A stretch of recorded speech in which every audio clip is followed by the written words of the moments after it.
one of the things that also in the protocol for cancer is to use raw garlic. And raw garlic tastes, it's so strong, it's unedible. So it can't be cooked. Like you can't saute it. No, you can cook it, but it's not going to be the same as eating raw garlic. And it's cooked garlic. Cooked garlic's good for you, but not as good. It has to be raw. I don't eat raw garlic. Enhances it. So we have this new product at Dr. Fuhrman. It's raw garlic, dehydrated raw garlic in a twisty little glass bottle. Yeah, it's like, and you twist the top like you make ground pepper. So it grinds the garlic fresh and dusts it over your food.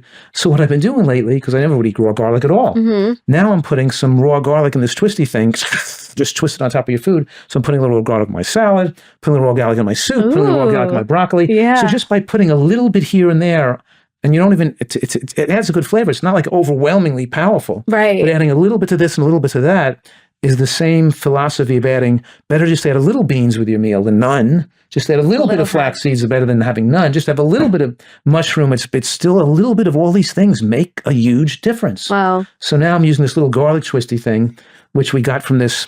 It's just, people can call it a grinder. A little garlic. It comes in this little glass bottle with a grinder built into the bottle. Yeah. You twist it and it grinds the garlic fresh onto your food. What I love about it is so many people are used to, grabbing the salt shaker, twisting the salt, adding the salt. It's like a fun replacement. Twisting the pepper thing. A healthy replacement to salt. So instead of salt, you could use garlic salt, which is just raw garlic, and you're enhancing your anti-cancer benefits. It's incredible that we're doing all these things to protect against cancer. It's all part of the flavoring of the diet. Yeah. It just comes natural. And it does taste really good. Yeah. So you did the 4. You did the seeds, the berries, the salad, the dressing, but then you also added the next one, the 5, which is the beans. You did that naturally. Okay, the beans, right. Yes. And then I'm saying to people is that, you want to add beans with your dinner usually, but have a little beans with it. Some people are only like to eat 2 meals a day. Some people have smaller appetites. You still should get these variety of food in. You just eat less food. So even just a little bit of bean with them. And I'm advocating a little bit of bean with your lunch salad or your lunch soup, and a little bit of bean with your dinner cooked vegetables or the raw vegetables you eat with your hummus dip or your salsa dip or your guacamole. Just have a little bit of bean in with each meal is better than having a lot at one time. Right. And I think I wrote add beans to your soups or eat like a bean soup or something. And you crossed it out and wrote add beans to both lunch and dinner. Like you said, both meals. Both lunch and dinner, yeah. And also, I know you deal with some people that are sensitive to beans and that have really bad reactions down below. So you always say, again, a little bit makes a huge difference and assimilate. Yeah, even if they don't digest beans well, they feel bloated, they feel gas, just have a little bit of beans, but still put the beans in. You know what I do with people with bean problems? What? I have them eat beans 3 times a day for breakfast, lunch, and dinner. I put some beans in with the breakfast. Have 1 teaspoon of black lentils with your oatmeal. Have 1 teaspoon of soybeans with your lunch, and have 1 teaspoon of chickpeas with your dinner.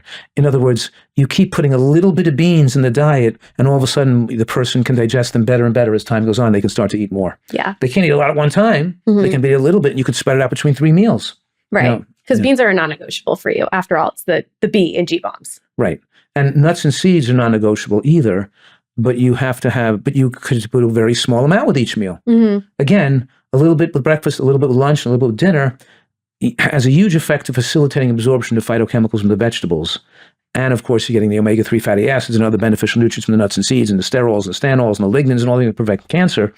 But they're not negotiable because the studies showing how they extend human lifespan and protect against cancer and heart disease are too solidly proven that can't be denied or disagreed with. It's just really stupid to disagree with this. There's too much evidence. Yeah, or ignored. Yeah. If you don't want to eat a lot of them, eat a little of them, but you got to have some. Yeah. Okay. You're not allowed to see this, so sir. What have we covered now? Okay. Okay. So yes, we did the 1, 2, 3, 4, 5. Now we have 6, which is.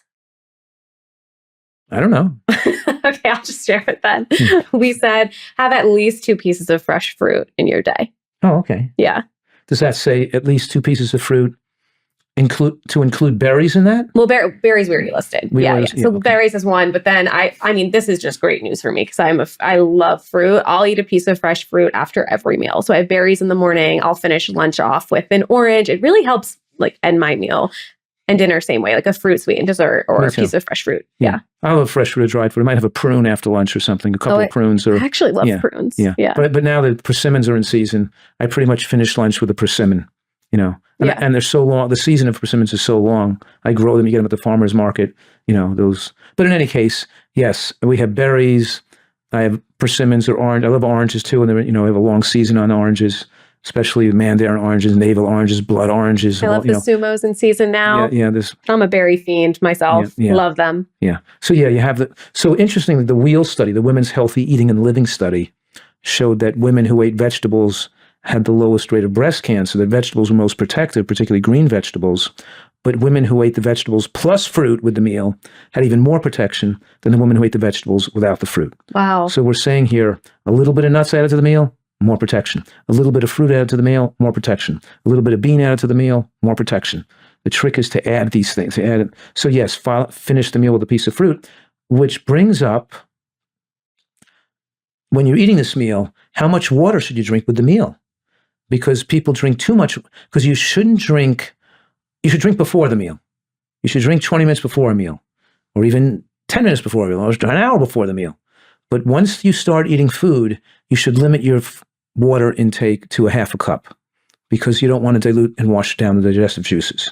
Right. So you would always suggest drinking before your meal, but not with your meal. Right. Or having a little bit with the meal. Right. You can tolerate a little bit of water, but not a giant glass of beverage with the meal. Don't dilute all that good work you just did. Right.